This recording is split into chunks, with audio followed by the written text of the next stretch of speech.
जैसा कि हम सब जानते हैं, आज के इस सिनारियो में ब्लॉकचेन और क्रिप्टोकरेंसी एकदम बूम में है।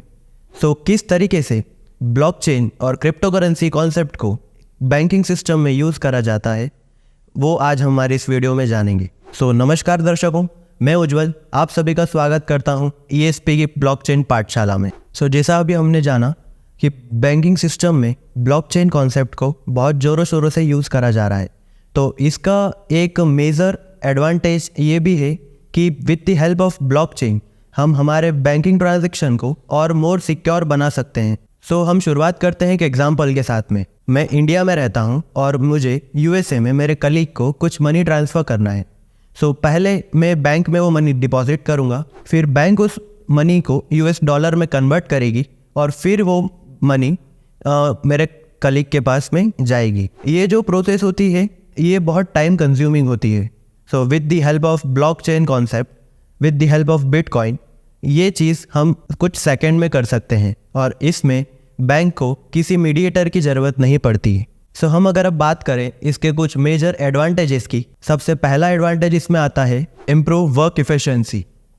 If we have to deposit some money in the bank, so हमें कई घंटों की लाइन में बैंक में लगना पड़ता था, बट आज के सिनारियो में यही सब काम कुछ सेकंड में हो जाता है। सो अब हमारा सेकंड फैक्टर है सिक्योरिटी। ब्लॉकचेन की मदद से हम सिक्योरिटी को इजीली अडाप्ट कर सकते हैं हमारे बैंकिंग सिस्टम के अंदर। ब्लॉकचेन की मदद से हम हमारे ट्रांजैक्शन को सिक्योर कर सकते हैं। जैसे कि हम सब जानते हैं, कई बैंक डेटाबेसेस का यूज़ करती थी हमारे ट्रांजैक्शन को स्टोर करने में, और डेटाबेस में हम इजीली हमारे ट्रांजैक्शन को एडिट कर सकते हैं, चेंज कर सकते हैं। But with the help of blockchain हम हमारे ट्रांजैक्शन को एडिट और अपडेट नहीं कर सकते।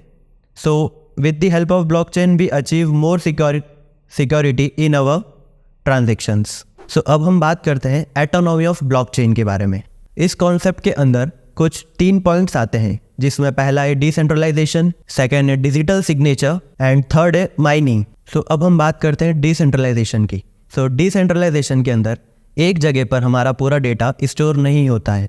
इसका एक्सेस हमारे डिसेंट्रलाइजेशन नेटवर्क के अंदर मौजूद सभी यूज़र के पास में होता है। अगर एक यूज़र ने उसके ट्रांजैक्शन में कुछ चेंज करा है और वो दूसरे यूज़र के ट्रांजैक्शन में चेंज नहीं रिफ्लेक्ट होता, तो दूसरा यूज़र उसके चेंज को रिजेक्ट कर सकता है। सो यही चीज़ ब्लॉकचेन के कॉन्सेप्ट को, डिसेंट्रलाइजेशन के कॉन्सेप्ट को और मोर सिक्योर बनाती है। सो अब हम बात करते हैं डिजिटल सिग्नेचर की। जब भी हम किसी एक जगह से दूसरी जगह पर पैसा भेजते हैं, तो उस समय 2 की जनरेट होती हैं। पहली होती है प्राइवेट की और सेकंड होती है पब्लिक की। पब्लिक की को हम वेरिफिकेशन की के नाम से भी जानते हैं, और इन दोनों की के साथ ही होता है डिजिटल सिग्नेचर जनरेट। सो सबका डिजिटल सिग्नेचर यूनिक होता है। जैसे हम बात करें आधार कार्ड की, तो आधार कार्ड के अंदर हमारा बायोमेट्रिक जो कि सबसे यूनिक होता है, और उसी के थ्रू हम हमारा यूनिकनेस मेंटेन करके रखते हैं। अब हम बात करते हैं माइनिंग के बारे में।